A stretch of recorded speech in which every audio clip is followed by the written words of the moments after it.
Harun ar-Rasyid lahir di Roy pada tanggal 17 Maret tahun 766 Masehi.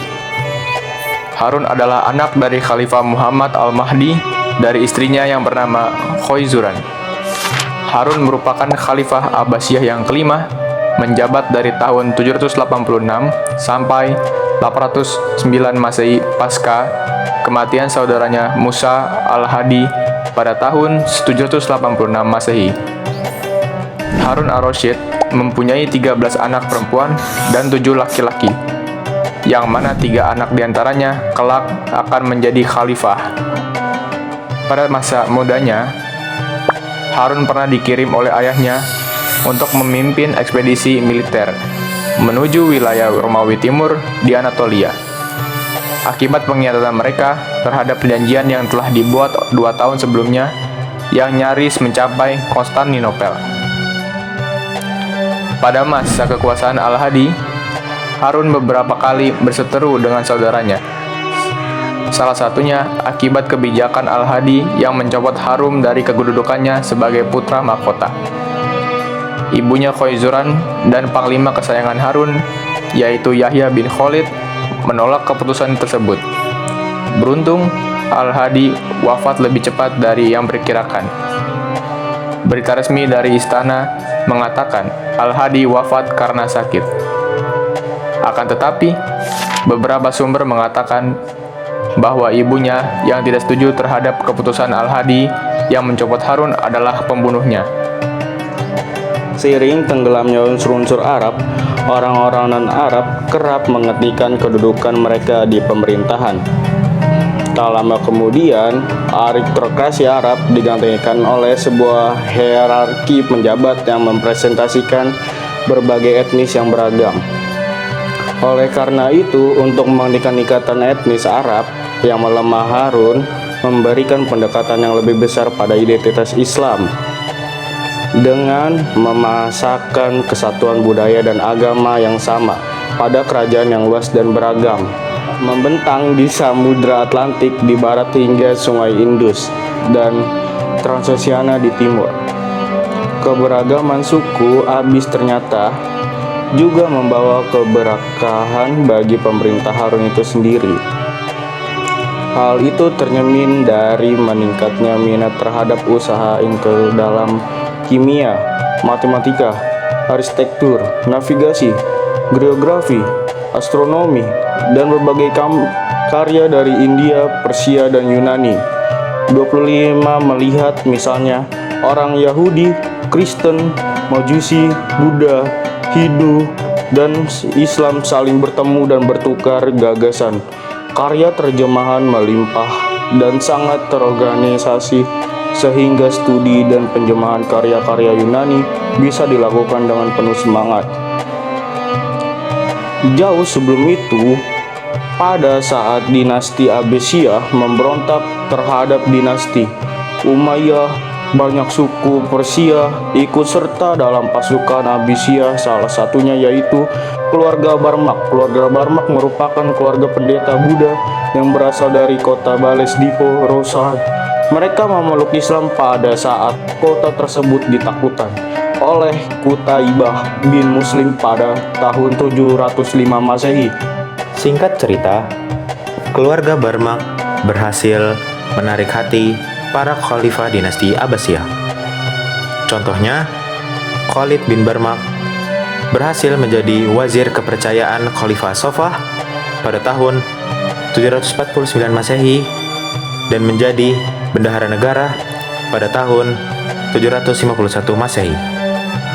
Keluarga Barmak terus meningkatkan pengaruhnya di tengah-tengah pemerintahan dinasti Abbasiyah hingga masa pemerintahan Al-Hadi.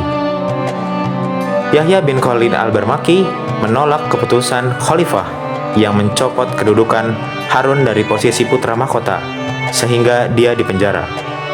Hingga akhirnya Harun naik tahta. Yahya yang tadinya mendukung suksesi Harun pun dibebaskan oleh Harun dan ia diangkat menjadi wazir utama dinasti Abbasiyah. Dengan kepiawaian dan kecerdikannya, dia berhasil membantu Harun dalam mencapai puncak kekuasaannya. mulai dari reformasi birokrasi hingga perbentengan sepanjang perbatasan. Dia juga mendorong perniagaan, menjamin keamanan rakyat, mengisi pembendaharaan negara, dan secara umum membuat kekhalifahan berkembang pesat. Ekspansi wilayah pada masa Harun kurang lebih sudah menempuh jalannya. Di perbatasan utara Abbasiyah, kerap terjadi bentrokan antara pihak Abbasiyah dengan pihak koloni timur, karena kedua belah pihak mendapatkan pasukan di sepanjang garis pertahanan bertubuh yang membentang hingga Anatolia.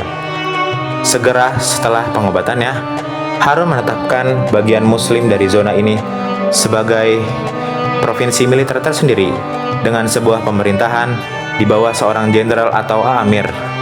Kebanyakan serbuan juga menghasilkan jumlah hampasan yang cukup besar berupa budak, barang berharga, dan barang-barang lainnya. Namun beberapa berakhir bencana. Pada tahun 751 Masehi, pasukan Muslim mencapai seri dalam serangan perampasan seperti biasanya.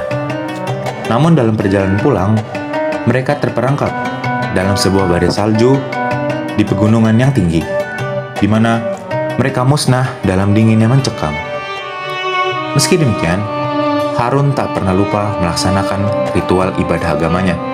Setiap hari, dia melakukan sholat 100 rakaat, dan dia berhaji ke Mekah menggunakan unta sebanyak 7 kali, dan haji ke-8 dilakukan dari Syam ke Mekah dengan berjalan kaki. Ia juga memberikan harta dalam jumlah yang sangat besar kepada penduduk Mekah dan Madinah, 2 kota suci dalam Islam, dan kepada para jemaah haji yang miskin sepanjang perjalanan. Ialah satu-satunya khalifah Abbasiyah yang membebani dirinya dengan sebuah kewajiban yang sangat keras, dan barangkali ialah satu-satunya yang memaksa dirinya melaksanakan begitu banyak sujud dalam sholat hariannya. Setiap penguasa memiliki kelemahan, dan kelemahan Harun adalah suksesi dirinya. Harun kebingungan kepada siapa dia akan mewariskan kerajaannya. Hal ini tercermin dari sikapnya yang ambigu. Ia mengangkat 3 putranya sekaligus sebagai putra mahkota. Al-Amin si Arab pada 791 Masehi, Al-Ma'mun si Persia pada 798 Masehi, dan Al-Mu'taman pada 802 Masehi. Akibatnya, para wazir dan kepala daerah dinasti Abbasiyah mengalami perpecahan.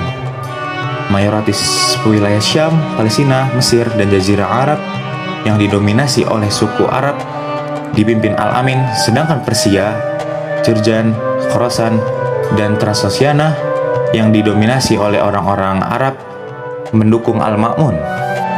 Sampai suatu ketika, Khalifah semakin tertekan dan berkata kepada wazirnya, Yahya bin Khalid, Nabi Muhammad SAW wafat tanpa meninggalkan wasiat ketika Islam masih dalam semangat mudanya dan agama ini masih segar. Bangsa Arab bersatu, lalu muncullah percekcokan berebut suksesi dengan hasil menyedihkan yang sama-sama kita ketahui.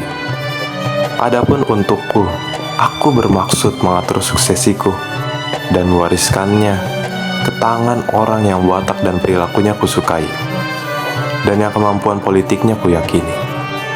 Orang yang demikian adalah Al-Ma'mun. Namun dalam keluargaku, lebih cenderung pada Al-Amin untuk memajukan warisan dari keturunan Arab mereka sendiri, meskipun mereka tahu bahwa dia impulsif, berlebih-lebihan, dan bejat. Nah, kalau aku menunjukkan kesukaanku pada Al-Ma'mun, aku akan membuat keluargaku membenciku. Tapi kalau aku menjadikan Al-Amin satu-satunya pewarisku, aku khawatir hal itu akan membawa bencana pada negara. Akhirnya, keduanya memutuskan bahwa keinginan Bani Hashim harus dituruti, tetapi Al-Ma'mun harus dijadikan pewaris tahta berikutnya setelah Al-Amin. Namun sekarang muncullah faktor lain. Al-Amin dan Al-Ma'mun yang sudah beranjak dewasa secara resmi diberi bagian kerajaan untuk diperintah di bawah bimbingan keluarga Barmak. Al-Ma'mun mendapatkan kepercayaan atas provinsi Khorasan yang besar namun bergejolak, dan mendapat pasukan militer yang banyak untuk menjaganya tetap stabil dan aman. Al-Amin ditugaskan ke barat termasuk Syam dan Irak, sedangkan Al-Mu'taman mendapatkan kekuasaan atas Mesopotamia Utara dan provinsi militer sepanjang perbatasan Bizantium.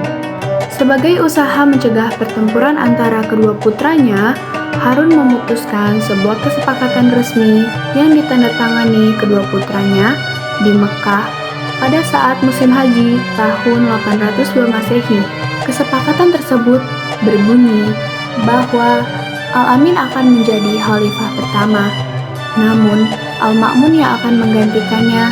Walaupun Al-Amin memiliki putra yang sudah dewasa, Al-Ma'mun juga akan memiliki otonomi yang hampir penuh dalam wilayah kerajaan bagiannya, dengan pusat di Khurasan. Al-Amin juga akan memberinya akses terhadap seluruh tanah dan barang di bagian kerajaannya, dan tidak akan turut campur dalam menunjukkan administratif yang dibuatnya.